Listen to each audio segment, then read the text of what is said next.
महाराजा सूरजमल अमर रहे, अमर रहे, महाराजा सूरजमल अमर रहे, अमर रहे, महाराजा सूरजमल अमर रहे, अमर रहे, महाराजा सूरजमल। दोस्तों, इस समय हम मौजूद हैं किशनगढ़ बास में। वैसे तो राजस्थान वीरों की धरती है, लेकिन यहाँ पर अनेक योद्धाओं ने जन्म लिया।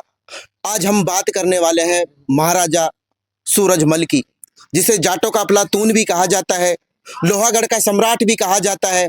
उनके बलिदान को हम नहीं भूल सकते। आज के दिन ही उनका बलिदान दिवस मनाया जाता है। किशनगढ़ बास में भी मेरे साथ काफी लोग मौजूद हैं। आइए इनसे जानते हैं इनका बलिदान किस प्रकार ये देखते हैं। नमस्कार सर। नमस्कार जी। आज हम एकत्रित हुए हैं उस बहादुर की याद में जिन्होंने गरीब की, असहाय की बहादुरी से मदद करी। और निश्चित रूप से वो आदमी जात स्वांत से ऊंचा उठा हुआ था। एक मैं आपको उनके बारे में एक बात बताना चाहता हूं कि ब्राह्मण की लड़की, उस समय शासन काल था मुगलों का, उन्होंने कहा इस्लाम धर्म स्वीकार करो। चंदन कौर नाम था उसका, ब्राह्मण की लड़की थी, और उसने कहा नहीं, मैं इस्लाम धर्म स्वीकार नहीं करूंगी, तो कि तेरे को जिंदी जलाई जाएगी। बोला स्वीकार है, तो उसको वहां से उसका जनाजा निकाला जाता है। जिंदी जलाने के लिए उस लाल किले के पास से ले जा रहे थे, तो उसकी जो माँ थी चंदन कौर की, वो सेठ साहूकारों से वो मदद मांग रही थी कि कोई मेरी बेटी को बचाओ, कोई मेरी बेटी को बचाओ।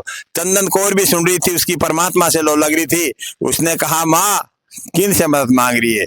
कोई मदद नहीं करने वाले, मुगल शासन के सामने कोई सामने नहीं आने वाला, जा उधर चली जा तू भरतपुर। महाराजा सूरजमल है, और महाराजा सूरजमल के पास चली जा, वो मदद करेगा, और ये जो मेरे साथ कर रहे हैं उसका वो बदला लेगा। वहां चली गई, उधर अपनी करुण कहानी कही उसने, चंदन कौर की मां ने, और तुरंत प्रभाव से दिल्ली पर चढ़ाई करी सूरजमल ने, और सूरजमल ने दिल्ली को फतेह किया। वो इंसान अमर है, उसके कार्य अमर है। उसकी जो सूरमा अपने गरीबों के लिए जो मदद करी, वो हमेशा आने वाली पीढ़ी याद रखेगी, उनके पदचिन्हों में चलेगी। उनको हम बार बार नमन करते हैं। धन्यवाद।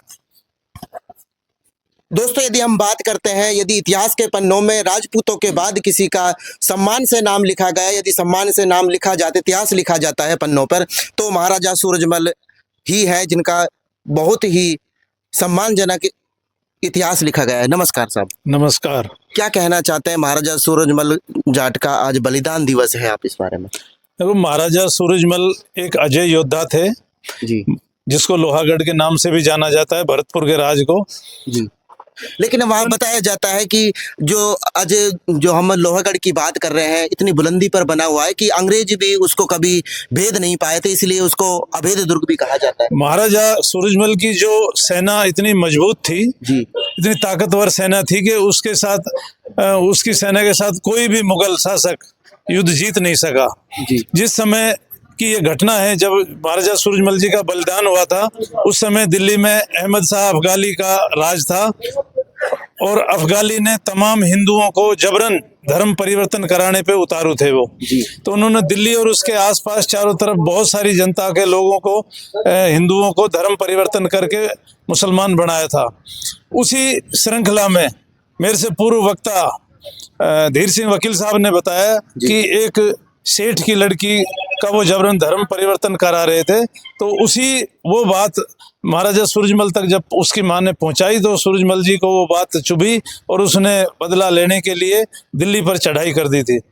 जी। जब अफगानियों को दिल्ली लाल किले पर चढ़ाई कर दी, तो जैसे ही दिल्ली के नजदीक गए, तो इतिहासकार बताते हैं कि महाराजा सूरजमल के तोप का घोड़ा, जो राजा वहां बैठा था कि लाल किले के ऊपर, उसके बोला ऐसा निशाना लगाया, उसके इतने निशानची थे तोपची कि उसकी सिंहासन के पिछले पाए उड़ा दिए थे। तो उसी से वो समझ गए कि ये और किसी का नहीं है, भरतपुरी महाराज का ही तोपची है कोई, जो वो यहाँ आ गए, चढ़ाई कर दिए। उस समय जब वहाँ युद्ध लड़ा गया, और धोखे से सूर्यास्त के बाद जब महाराजा हिडन नदी के किनारे स्नान ध्यान कर रहे थे, तो मुगलों ने धोखे से उनको बलिदान कर दिया। उसी दिन के बाद आज के दिन को बलिदान दिवस के रूप में मनाया जाता है। सीधा सीधा कहने का मतलब यह है कि हिंदू धर्म के रक्षक कहें, और भाई जो अंग्रेजों को यहाँ से भगाने वाले भी, क्यों साहब, पूरा विरोध किया है इन्होंने। अफगानियों के बाद में आए थे अंग्रेज तो, लेकिन अंग्रेजों के शासन काल में भी भरतपुर के जो उनके शासक रहे थे जी उन्होंने भी अंग्रेजों से मुकाबला किया था और उन्होंने अंग्रेजों को अपना राज नहीं दिया था। अंग्रेजों को अपना राज नहीं दिया था, लेकिन कई लड़ाइयां उन्होंने मराठों के साथ मिलकर भी मुगलों से लड़ी, जिनमें उनको, और बताया जाता है कि अपने इतिहास काल में महाराजा सूरजमल एक भी युद्ध नहीं हारे थे। अंकल जी, महाराजा सूरजमल वीरवान और साहसी योद्धा थे। उन्होंने हमेशा धर्मनिरपेक्ष होते हुए सर्व समाज की रक्षा की। अपने हिंदू धर्म की तो रक्षक थे ही, लेकिन उन्होंने कोई भी धर्म का गरीब निस्सहाय व्यक्ति मिला, उनको उन्होंने आर्थिक और शारीरिक सुरक्षा की मोहलत कराई। अब वीर बहादुर सूरजमल महाराज ये इतने बलिदानी थे कि इनको हर व्यक्ति याद करता है। इनके कर्तव्य निष्ठा, इनकी धर्मनिरपेक्षता, ये आज हम सब भारतवासियों के हृदय में समाई हुई है। ये ऐसे बहादुर हुए जिसको कोई जीत नहीं सका। इनको अजय सम्राट भी कहा जाता है। इसलिए हमें सबको इनसे प्रेरणा लेनी चाहिए। अपने धर्म के लिए, अपने कर्तव्य के लिए हमेशा हमें तत्पर रहना चाहिए।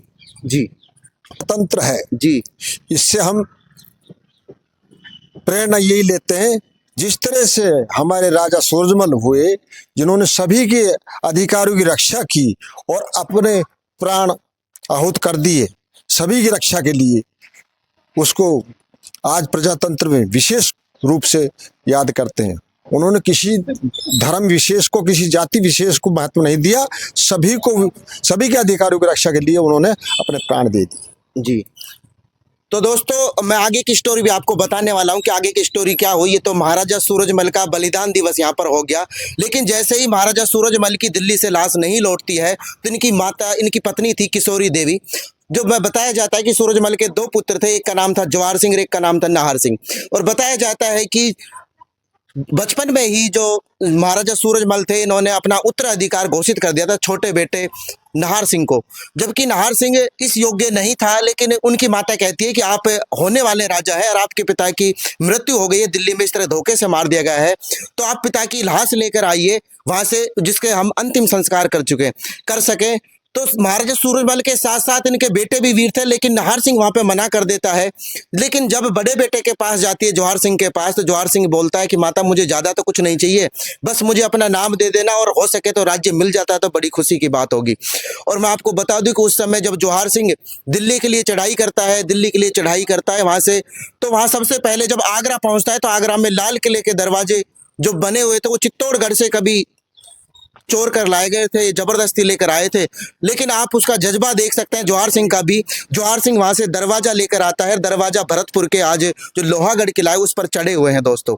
उसके अलावा बात करें, जाट को जब कोई चीज पसंद आ जाती है उसे भी वो नहीं छोड़ता। वहां पर काले संगमरमर का एक सिंहासन उस मुगल सम्राट का बना हुआ था, उसको भी वो हाथियों से खींच कर लेकर आ जाता है। इससे आप उनका वीर होने का, इनका तो जो पूरा खानदान है सूरजमल का, उसकी मैं बढ़ाई करूं तो पूरा दिन निकल जाएगा। वहां से सिंहासन को लेकर आए और जो डीक का जल महल है वहां पर आज भी वो सिंहासन आप देख सकते हैं। ये तो थी तमाम जानकारियां। मिलते हैं आपको नेक्स्ट वीडियो में, तब तक के लिए जय हिंद, जय भारत।